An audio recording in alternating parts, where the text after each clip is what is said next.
Have you ever found yourself completely absorbed in a moment where everything just falls into place and you're fully immersed, truly alive? You've probably heard the phrase living in the now. It's a compelling concept, but putting it into practice is another story.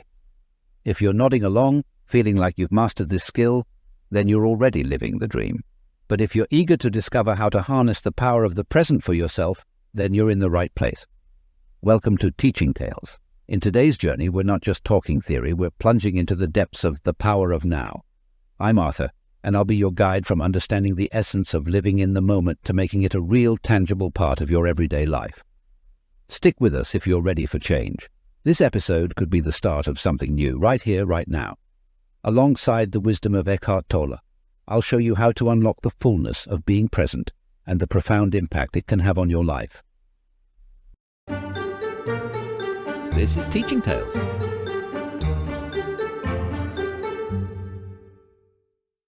Lesson 1. The nature of presence. Imagine a simple morning routine. You pour coffee into your favorite mug, steam rising gently against the cool kitchen window. Outside, a grey dawn unfolds, but within you, there's a different world. A world where each drop of coffee, each patch of light, each soft note from the radio becomes part of a richer, deeper experience of life. This is the art of presence, a practice that transforms the mundane into the extraordinary. In this fast-paced world we live in, it's easy to get caught up in the constant stream of thoughts, worries, and anxieties that pull us away from the present moment. But what if we could step out of this stream? What if we could find a still point, a place of calm and clarity amidst the chaos? This lesson invites you to do just that, to step back from the relentless flow of time and thought, to find the stillness that lies beneath. It's not about stopping thoughts, but learning to observe them, to let them pass without getting swept away. It's about finding the spaces between the thoughts, the silence between the notes, creating a rhythm of presence that anchors you firmly in the now. Let's begin with a simple exercise. As you listen to these words, take a moment to notice your breath. Feel the air as it enters and leaves your body. Observe the rise and fall of your chest, the sensation of life moving within you. This breath is your anchor, your reminder to come back to the present whenever you find yourself drifting into the past or the future. Now, expand your awareness to your surroundings. Notice the light, the shapes and colors around you. Hear the sounds near and far, and let them wash over you without judgment or analysis. This is the world of the present, a world that's alive and vibrant, waiting to be experienced in its fullness. As you move through your day, carry this sense of presence with you. When you eat, taste each bite. When you walk, feel the earth beneath your feet. When you speak, listen to the sound of your own voice. Make each action a meditation, each moment an opportunity to be fully alive. Remember, the art of presence is not something to be mastered overnight. It's a journey, a gradual unfolding of awareness. But with each step, each breath, each moment of mindfulness, you'll find yourself moving closer to a life of depth and meaning. A life where every moment is a gift, waiting to be unwrapped. Lesson 2. The illusion of time. Picture yourself standing before a vast ocean, the waves rhythmically kissing the shore. Each wave is a moment, unique and complete in itself, yet part of the endless expanse of water. This ocean is time, a concept so vast and deep it's almost beyond comprehension. Yet we try to measure it, to divide it into past, future, and present. But what if we've been looking at it all wrong? What if time, as we know it, is an illusion? In this lesson, we delve into the concept that challenges the very foundation of our daily lives, the illusion of time. We're taught to chase the future, as if it's a destination, a place where happiness and fulfillment await. We carry the past on our shoulders like a heavy burden, letting it shape our identity and dictate our choices. But what happens when we release these notions? What happens when we realize that all we truly have is this moment, the now? Let's try an exercise. Pause for a moment and reflect on a memory, a happy one. Notice how it feels to bring that moment from the past into the present. Now envision a future goal or desire. Feel the anticipation, the longing. Both the past memory and the future aspiration exist only in your mind, in the present moment. They are not the past or the future. They are thoughts happening now. This realization can be liberating. It means that you are not bound by your past. nor are you waiting for a future to find peace and joy. Instead, you can choose to experience them right here, in the present. It's in the now that life unfolds, where the seeds of possibility are planted and nurtured. As you go about your day, notice when your mind wanders to the past or races to the future. Gently guide it back to the present. Feel the texture of your clothes, the air on your skin, the subtle flavors of your food. Be present with the person in front of you.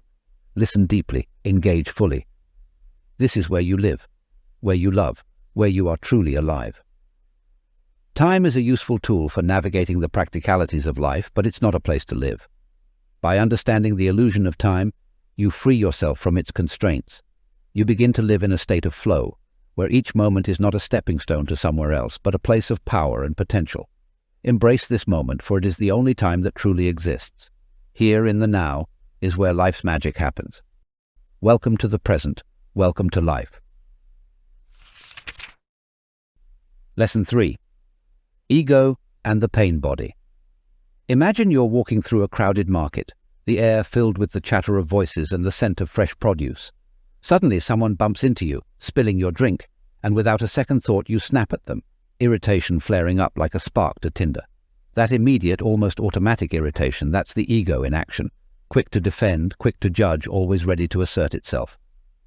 Now consider a deeper feeling that might linger after the encounter, a sense of being wronged, a heaviness that sits in your chest, or a simmering anger that colors your mood for hours.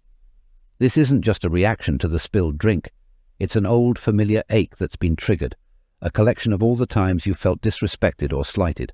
This is the pain body, old emotional pain coming to life, looking for fuel to keep its embers burning. With these simple examples in mind, let's delve deeper into the nature of the ego and the pain body.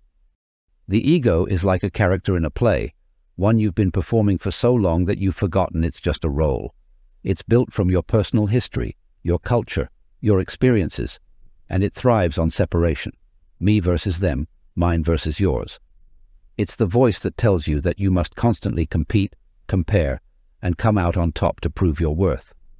The pain body, on the other hand, is the shadow that follows you, the unseen baggage of past emotional injuries. It's the collective hurt from every time you felt undervalued, unloved, or unsafe.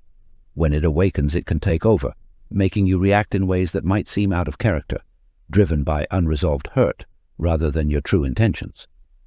But what if we could step back and see these aspects for what they truly are? Imagine observing the ego not with judgment or resistance, but with the gentle curiosity of a wise observer. As you watch, you begin to understand its fears, its desires, and suddenly you find space between your true self and the stories your ego clings to. In this space, there is freedom, freedom to choose how to act, freedom to be who you are beyond the narratives. Now turn your attention to the pain body. Feel its weight, its texture. It may seem overwhelming, but only because it has been carrying the past for so long. What if you could meet it with compassion instead of dread? What if you could acknowledge its presence and gently release its grip on your present? As you do, the pain body begins to dissolve, and with it, the patterns of pain that have held sway over your life. This is not a journey of confrontation, but one of recognition and release. It's about seeing the ego and the pain body as they are, impermanent, changeable, and not the core of who you are. You are the consciousness that observes, the presence that experiences, the essence that lives. In the dance of daily life, let this awareness guide you. When the ego shouts, listen for the fear behind the noise. When the pain body stirs, offer it the balm of awareness. In doing so, you reclaim your power from these shadowy figures of the psyche. You step into a life of clarity, purpose, and authentic presence, where each step is taken not out of habit or hurt, but out of the truest expression of self. Lesson 4. Letting go of resistance. Now, I invite you to engage not just your ears, but your entire being. Picture this. You're meandering through a tranquil garden bathed in the golden light of the afternoon sun. The path before you is lined with vibrant flowers that sway gently in the soft breeze, a natural symphony of peace and harmony. Yet, as you walk, a small discomfort begins to intrude upon this idyllic scene. A tiny stone in your shoe, a mere pebble really, starts to draw your entire attention. With each step, the irritation magnifies. This minuscule intruder, insignificant in size, begins to eclipse the splendor around you. Here lies a pivotal choice. Do you pause to remove this source of annoyance, or do you press on, allowing this tiny stone to overshadow the beauty of the garden? This moment is like a reflection of the small, nagging complaints and the quiet, ongoing dissatisfaction we sometimes put up with instead of fixing.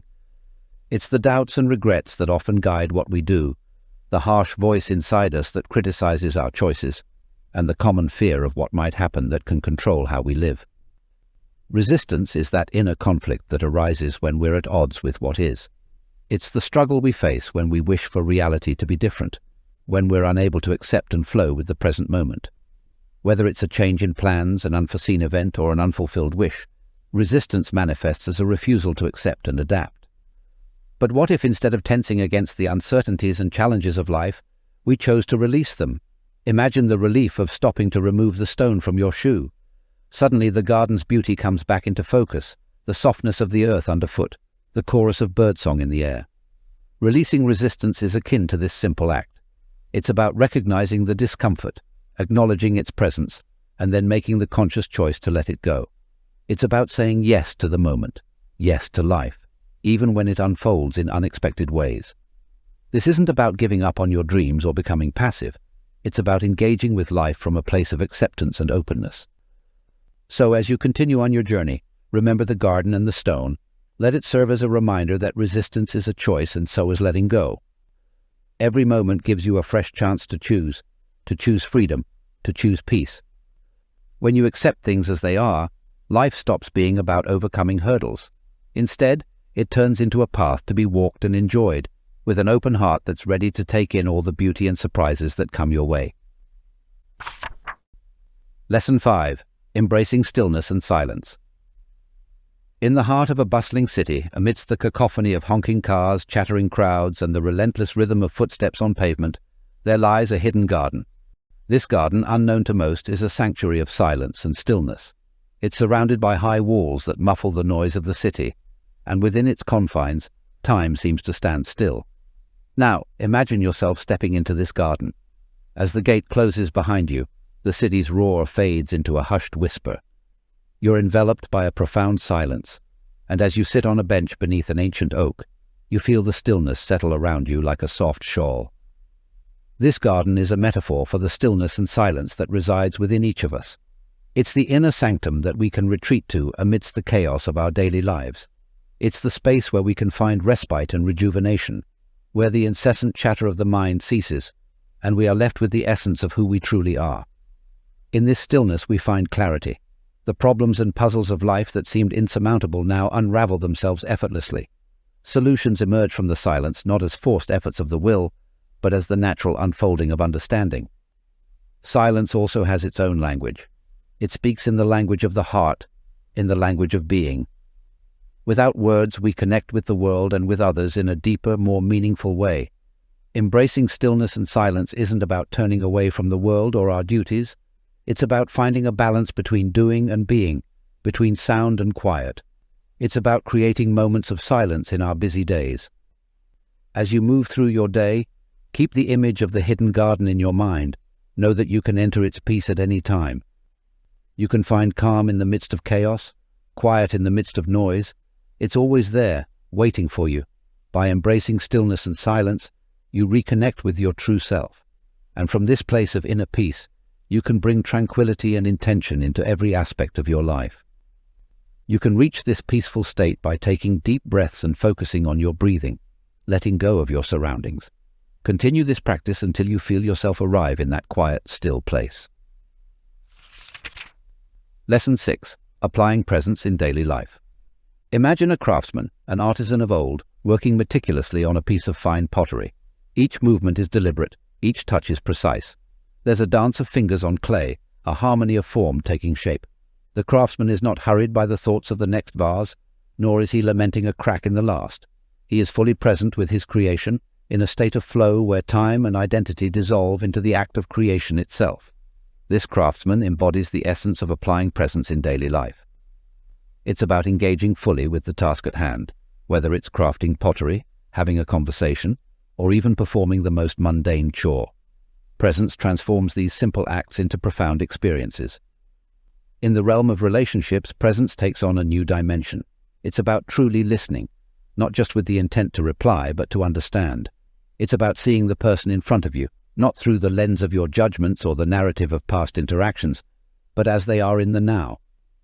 Consider a tree, how it stands tall and grounded, its branches swaying with the breeze. It doesn't resist the wind, it moves with it, in a state of graceful acceptance. Similarly, when we face challenges, applying presence allows us to sway with the winds of circumstance, not as a sign of weakness, but as an embodiment of adaptability and strength. Applying presence in daily life doesn't mean we forsake planning or forethought. It means that even as we plan, we remain anchored in the now, aware that life's true unfolding is not in the imagined future, but in the very real present. Final lesson: the transformative power of now. Picture for the last time. A big lake at dawn, its surface a perfect mirror, reflecting the awakening sky. There's a hush in the air, a sacred stillness where each bird's song and rustling leaf resonates with clarity. This lake is like the present moment. When we are fully immersed in the now, our experience of life becomes as vivid and real as that reflection on the water. The transformative power of now is not just a concept, it's a lived experience. It's the difference between hearing about the warmth of the sun and feeling its embrace on your skin. It's the shift from thinking about happiness as a future destination to breathing it in with every present breath. Consider the stories of those who've stepped fully into the now. There's the artist who, after years of struggle, finally lets go of the voice of criticism and doubt to find that her truest work flows effortlessly when she's present with each stroke of the brush. There's the healing that happens when someone releases a long-held grudge, not through effort, but through being present with the pain until it dissolves in the light of awareness. These stories are not anomalies, they are invitations. They beckon us to step into the now, to let go of the baggage we carry from the past and the anxiety we project onto the future. They remind us that transformation is not in the grand gestures, but in the small, present moments that we often overlook. The now is where life happens. It's where we love, create, dream, and exist. It's where the static of the past and the future fades away, leaving us with the pure music of life. How to take this into action? Start small. Begin with brief moments of mindfulness each day. Whether it's focusing on your breath, the sensations in your body, or the sounds around you, let these be your anchors in the now. Observe without judgment. When thoughts or emotions bubble to the surface, simply observe them. They are clouds passing in the sky of your mind, not the essence of who you are. Cultivate stillness. Dedicate time for stillness. It could be through meditation, sitting quietly in nature, or just being in a silent room, allowing the silence to speak its profound language. Embrace routine with presence. Turn routine tasks into practices of presence. Whether you're eating, showering, or commuting, fully engage with the activity as if it's the first time you're experiencing it. Notice the ego and pain body. When you feel triggered or upset, take a moment to pause and observe. Is this the ego or the pain body reacting? Bring the light of awareness to it and watch it lose its power. Reflect daily. At the end of each day, reflect on your journey. What moments of presence did you embrace? What did you discover about yourself? A heartfelt thanks to Eckhart Tolle for sharing the profound wisdom of the power of now. His insights have been a beacon of light, guiding us toward a more present way of living which feels more important than ever. If you found value in our exploration today and feel moved by what you've heard, please don't hesitate to like and comment. Share your experiences or thoughts on the subject or similar moments from your own life. Your interaction enriches our community and helps us all grow together. And remember, if you're interested in delving deeper into the teachings of the power of now, the link to the book is in the description below. Thank you for joining me on this journey. Until we meet again, may the present moment be your ever-faithful companion on this journey of life. I'm your host Arthur, and this is Teaching Tales.